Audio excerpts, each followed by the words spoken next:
Salut, c'est Talian. Et ben, on va faire une petite vidéo pour le boss de guild et un peu de tryhard.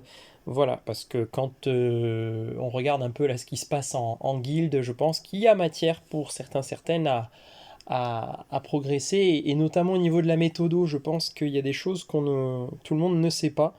Voilà, après vous êtes libre de faire comme vous voulez. Mais voilà quelques petits tips qui vont pouvoir peut-être vous débloquer et vous amener des choses. Donc je viens faire ça en complément des vidéos de stratégie que propose Sheik sur le Discord. Donc n'hésitez pas à aller les voir régulièrement, elles sont mises à jour avec Zanarkand. Voilà. Donc tout le monde ne sait pas forcément, et moi il y a des choses que j'ai découvertes après qui m'ont beaucoup aidé. Premièrement,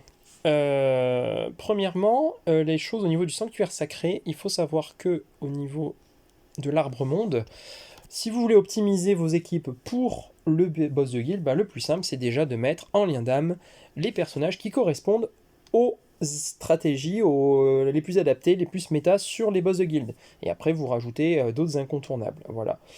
Typiquement là, moi c'est quasiment que du full boss de guild. Il y a juste par exemple en bas, voilà, char ou d'autres qui sont indispensables que j'ai mises. Mais sinon, ça correspond au compo de la semaine pour optimiser mes dégâts. Première chose au niveau de l'arbre du monde. Deuxième chose, au niveau du temple de l'oracle, souvent on n'y pense pas. Moi, le premier, à l'époque, dans la galerie de la Vaillance, j'avais tout monté équivalent au niveau des supports, mage, combattant, tank et archer.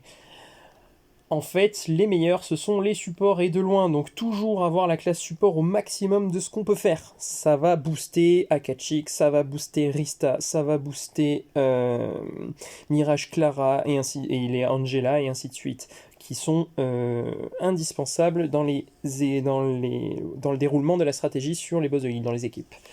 À partir de là, on peut monter les autres classes. Alors personnellement, il y a différentes écoles, mais mage et tank, je ne les ai pas montés parce que les bonus sont pas nécessaires.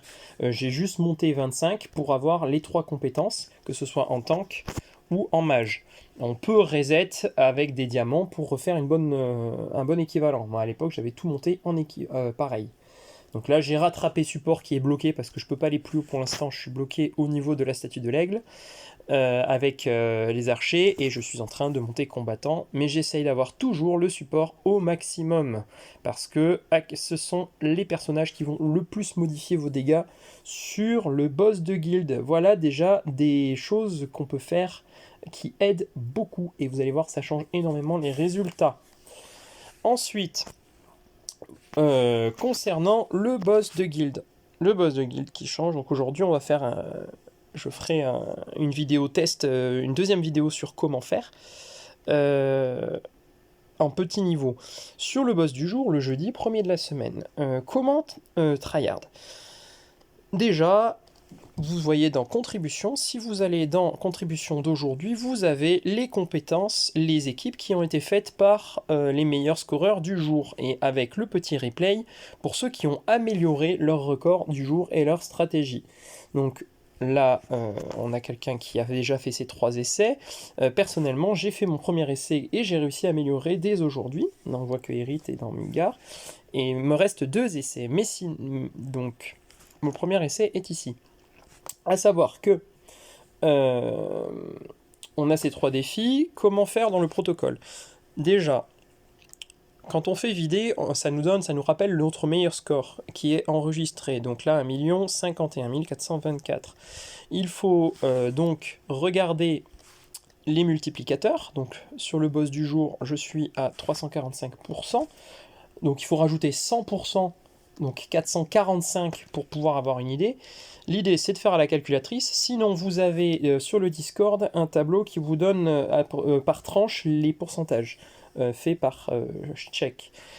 Donc, on prend le score 1 51 424 qu'on va diviser par 445. Donc 345 plus 100%. Donc on prend sa calculette, tout bête. 1 million, je sais plus combien j'ai dit, 0,50. 0,50 que divise 4,45, 445 en pourcentage. J'ai fait des raccourcis mathématiques, ce qui nous amène à un score de 236 000, ce qui devra être le score minimum à faire si je veux réussir à progresser sur mon boss. Deuxième chose, bien penser à aller vérifier sur Discord si jamais vous ne connaissez pas vos compétences ou les stratégies. Dans l'onglet de Zanarkand, pardon, vous pouvez descendre, aller chercher. Alors c'est où? Vous avez les synthèses BDG et vous avez toutes les stratégies optimisées actuellement. Nous sommes vendredi, donc je sais pas où il est. Ah bah là, par exemple ici vous avez le tableau dégâts score final avec précalculé avec les pourcentages, si jamais ça vous intéresse. Sinon vous allez à vendredi, vous avez en vidéo l'intégralité des stratégies et de la façon de faire. Voilà. Il y a plusieurs façons de jouer sur ce boss-là. Personnellement, à haut niveau, je conseille Akashic. Sinon, avant, je faisais avec Mecha Layla. Une fois que vous avez vérifié tout ça, vous avez vérifié, bien évidemment, vos artefacts. Très important. C'est là où il y a le plus de possibilités de changement et d'adapter. Parce qu'après, selon la puissance de ces personnages et ainsi de suite, on peut adapter par rapport à ce qui est proposé sur le forum des Anarchandes. Voilà ma compo actuelle, qui fait partie des compos proposés sur les vidéos de chèque. Et de là, comment on tryhard? Le vendredi, il est en manuel, donc on se rappelle qu'il faut que je dépasse les 236 000 dégâts pour pouvoir améliorer mon score. J'ai vérifié tout cela, je passe en manuel, hein, donc je décoche automatique. Donc là, sur le boss du vendredi, les particuliers, c'est expliqué en guild, dans le Discord. Voilà, donc on les laisse mourir. Par contre, il va falloir activer Natalia et Sylvana en manuel, et on vérifie. Et donc là, l'objectif, c'est de vérifier là-haut si mon score dépasse bien les 236 000. Si c'est pas le cas, il faut arrêter avant la fin. Donc pour les frileux, bah là typiquement, ma Natalia est morte avant, j'ai eu un problème de survie, j'ai pas lancé là au bon moment, donc je supprime. Ça ne sert à rien de valider mon score parce que je vais diminuer mon score de semaine, réessayer, je relance un try, et des fois, bah après, ou alors on est énervé et on se fait 30, 40, 50 essais dans la journée pour améliorer, sinon, si on n'améliore pas, le mieux c'est de ne pas valider un nouveau score, de retourner sur l'automatique et de faire vider, les 3, c'est ce que je vais sûrement faire si je n'améliore pas maintenant. Voilà, même stratégie que tout à l'heure avec Natalia.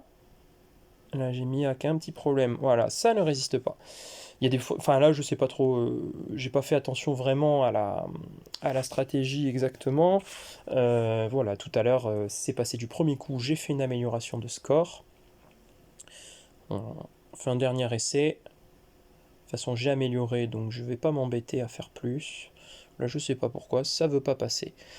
Toujours est-il que j'ai amélioré tout à l'heure, donc j'ai validé mon premier score, défi 2 sur 3, vous avez vu ici.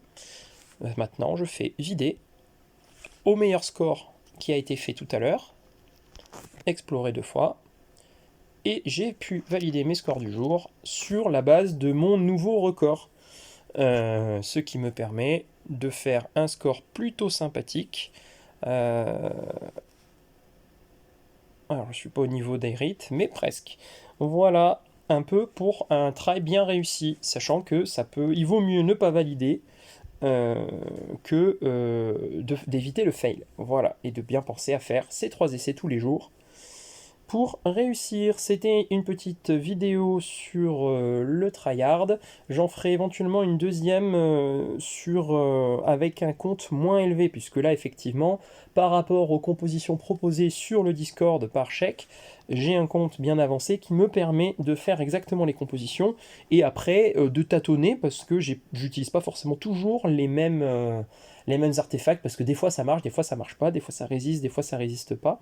Ça dépend aussi du niveau de son compte et du niveau de ses personnages. Et ça va encore changer maintenant qu'il y a les familiers. Et ben voilà pour un peu cette explication globale pour le boss de guild. N'hésitez pas à commenter si vous avez des choses à dire. Cette vidéo sera disponible pour la guilde. Allez, bonne soirée tout le monde!